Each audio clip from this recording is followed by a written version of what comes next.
Voilà, na balandi tout ya chaîne na bino YouTube Parlement de base ndenge mokonzi awa toza na kati ya Lou Frontière un nouveau bâtiment oyo bauti kata riban na ministre finance excellence Nicolas Kazali awa toza Lou Frontière kasi ntango ministre apesi mokongo koyokana eza te na frontière na moment. Il paraît que bakangi porte ya frontière c'est-à-dire frontière eza fermée na ba agent ya DG ma migration balobi ke revendication na bango nanu toyebi te mais selon ba rumeur balobi ke bakangi parce que douane aboyi kopesa bango bureau bureau intelligent balobi ke nde bango baza wana baza na kati ya Sidonia te kasi na oyo biso toyebi ke Sidonia eza circuit douanière. Alors bango baza na kati ya circuit douanière te baboyi kopesa bango bureau yango bomoni frontière bakangi frontière bazo revendiquer bureau ou rien depuis 14h07 minutes nous sommes ici à la frontière eza fermée. Alors précédé malembe ndenge moyi bato batelemi po tozwa mpe donc au juste c'est quoi omoni bato batelemi partout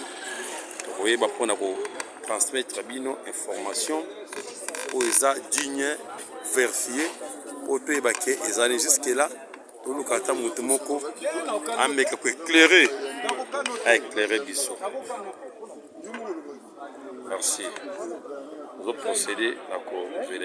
l'image. Oui, voilà. Toujours dans la image, au moins le nouveau bâtiment. Il y a un vraiment maman na bijoux. Mais, quand tu as une information par rapport à information Parlement des bouts qui a que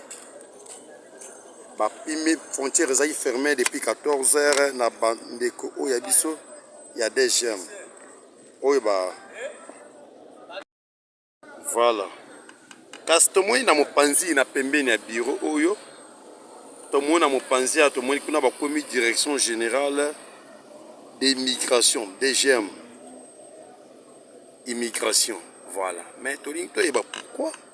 tomoni baboyi kopesa bango bureau baboyi kopesa bango appartement. Donc immeuble oyo eza immeuble moko eza intelligent kasi regret na biso eza nde baboyi kopesa bango pe bureau parce que baza quand même bato oyo bazokotisa mipaya ebele bautaka libanda mboka bakotaka. Alors faut bakuta pe bango na bureau moko eza vraiment intelligent et kozala bien nde na yango omoni vraiment que frontière balobi ke euta kozala fermé kasi na moni nete bauti kofongola toza na kati tout d'abord ya kozala information moko digne et fiable pour na transmettre bino yango à temps réel. Alors toza na bâtiment intelligent o bauti ko inaugurer na Nicolas Kazadi waza bongo le warrior Nicolas Kazadi auti ko inaugurer bâtiment ozo mona vraiment on a vraiment bijoux. Voilà. Au béton au salaté. Les bureau. Les vraiment maman na bijoux. Oh frère ça.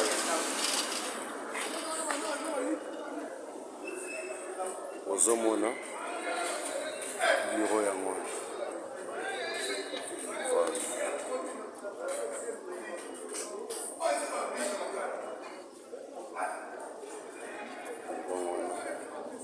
C'est tout le gâteau et bas frontière à moi ouais besoin na kuna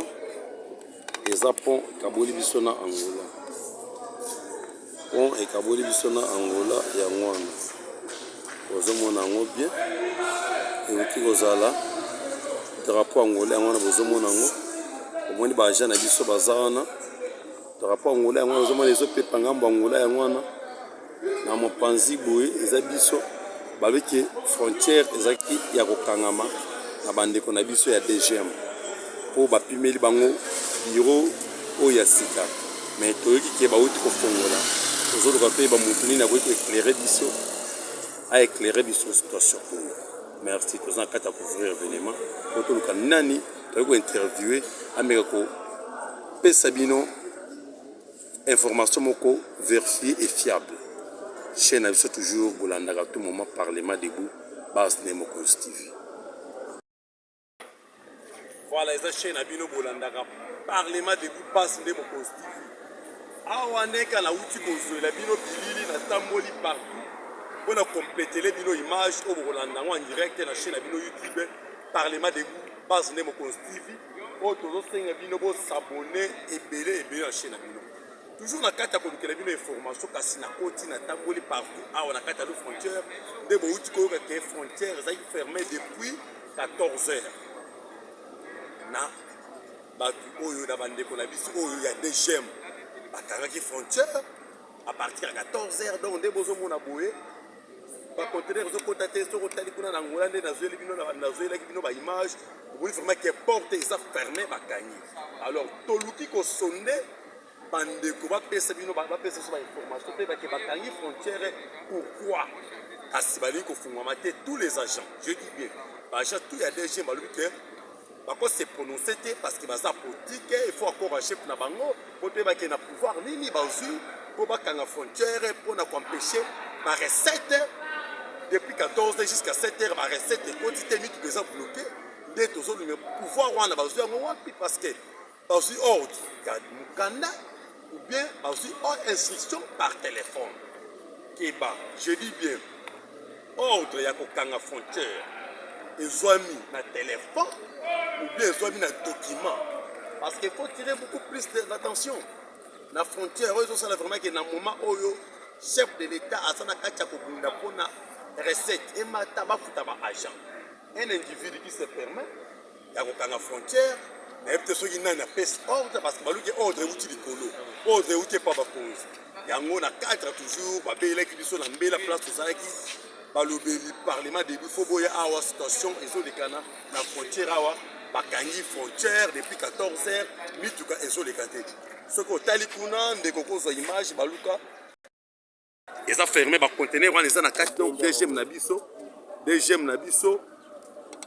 ndekangi frontière voilà moni porte eza les a fermé pour le cas où ba constitue ba polanda vidéo ba ke ordre pesa mais pas nani et puis nani azu pouvoir wana ya ko pesa instruction bakanga mais selon les fuites des informations ba ninga musu bazolo ba au conditionnel ba confirmer te bazolo ba la conditionnel que c'est parce que attends la manifestation à l'objet tant va inaugurer bâtiment tant ministre de la finance avec inaugurer nouveau bâtiment où est quoi riban au monaki ba konza deuxième té na ba agent ya deuxième bazala te kanda na bango ezake o yokola ba pimeli bango bureau kasi ba information musu na mopanzi ya douane ba lui que bâtiment oyo eza construit na partenariat entre la douane na bato AFS c'est-à-dire bato baza na circuit douanière. Donc, la DGM a un circuit douanière, tout comme tout le PSP, deuxième bureau, on peut s'appeler la police. Dans ce bateau, il y a un bulletin, il y a un guichet unique, il y a douane, les OCC, la DGDA, le GFREM, la banque, il y a un monopole, il y a un bureau. Parce que il y a un dehors, il y a un guichet unique, il y a un copie. Bureau c'est ça comme les fuites des informations la conditionnelle mais va confirmer kasi lobi biso moko tozaki na manifestation tango ministre ayi kokata riban tomonaki bato ya DGMT tomonaki teni na bango te tomonaki la police azalaki tous les services étaient représentés kasi tomonaki bandeko na biso ya DGM bazalaki de toujours na cadre tozana pona kolukela bino ba information pona compléter bino bolandango na chaîne na bino YouTube Parlement de Mokonzi TV et nous vous demandons de s'abonner massivement.